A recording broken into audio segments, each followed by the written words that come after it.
Atlanta के शिमाल में तकरीबन 40 मील के फासले पर फॉरेस्ट नामी काउंटी में कुदरत के हसीन नज़ारों में घिरा हुआ एक पुल है और नाम है इसका पूल मिल्स ब्रिज। ग्रेग डोम्सनी के मुताबिक अपने अछूतेपन के बायस ये जॉर्जिया या किसी भी जगह पर चंद खूबसूरत पुलों में से एक है। एक वक्त ऐसा भी आया कि इस कदीम पुल की हालत इस कदर मखदूश हो गई कि लगता था कि ये नीचे नदी में जा गिरेगा, लेकिन काउंटी हकाम ने सूरत हाल को भांपते हुए इसके करीब ही एक पार्क बनाकर पुल की असल हालत बहाल कर दी। अब माजी की तरह फिर ये फैमिली पिकनिक या अपनी महबूबा के साथ रोमानवी माहौल में शाम गुजारने के लिए बेहतरीन मकाम है। इसी नीयत से एक फैमिली 1930 की गर्मियों में यहाँ आई। इन दिनों पुल के करीब ही गल्ला पीसने की एक मिल भी थी, इसी वजह से इसका नाम पूल्स मिल पड़ गया। मिल पहली मरतबा 1800 के अवाइल में जॉर्ज वेल्श नामी शख्स ने बनवाई, लेकिन हुकूमत ने जल्द ही इसे जॉर्जिया से निकाल दिया और वो गमगीन दास्तान यहाँ छोड़ गया। कुछ ही अरसे बाद एक और खानदान ने इसका इंतजाम संभाला। वो कई साल कामयाबी से चलाता रहा। चंद लोगों के ख्याल में इस इलाके को मिस्टर वेल्श की बददुआ थी।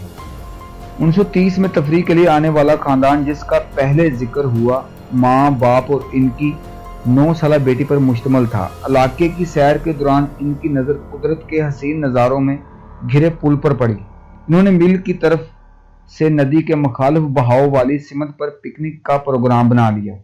माँ और बाप ने पहाड़ी पर कंबल बिछा दिया। इसी दौरान इनकी बच्ची तेजी से नीचे नदी की तरफ दौड़ पड़ी। माँ ने गुस्से से चिल्लाते हुए कहा, एहतियात से उतरो। बच्ची ने इसकी बातों पर कान ही न धरा। इस वक्त बला की गर्मी थी, ऐसे में नदी का ठंडा पानी दिल को लुभा रहा था। बस लड़की ने अपने जूते और जराबें उतारी, लिबास को ऊपर किया और ठंडे पानी में कूद गई। इस वक्त किसी को भी मालूम न था कि हालिया बारिशों से नदी मजीद गहरी हो गई। पलक झपकते ही तेज लहरें लड़की को तेजी से आगे बहा ले गईं।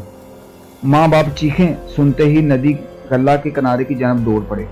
आगे का मंजर इनके लिए बहुत ही खौफनाक था। इनकी बेटी पानी के बहाव के साथ पिसने वाली मिल की जानब बहती जा रही थी। इसका बाप, जो कि एक माहिर तैराक था, ने फौरन पानी में छलांग लगा दी। वो तेजी से तैरते हुए अपनी बच्ची को बचाने की कोशिश करने लगा। पानी के तेज बहाव की वजह से वो बच्ची के करीब तर पहुंचने की कोशिश में था, लेकिन वो पन चक्की के बड़े पहियों की तरफ खींची जा रही थी। बाप, जिसका मुंह मुसलसल तैरने के बायस पानी से भर रहा था, चिल्ला चिल्लाकर कहता रहा, कोई मेरी जान, रुको मेरी बेटी। बाप ने बेटी के लिबास के पीछे लगी नीली बो को पकड़ने की कोशिश की। इसकी उंगलियां चंद इंच दूर थी कि बच्ची पन चक्की के पहियों तले चली गई थी। इसकी चीखें निकल गईं, मिल रुक गई। बाप को यकीन हो गया कि इसकी मासूम सी बच्ची पहियों तले आ चुकी। इसी दौरान चीखें सुनकर मिल और वर्कर भी बाहर निकल आए। इन्होंने बच्ची को बचाने के लिए पानी में छलांगे लगा दी, लेकिन वक्त गुजर चुका था। बहुत देर हो गई।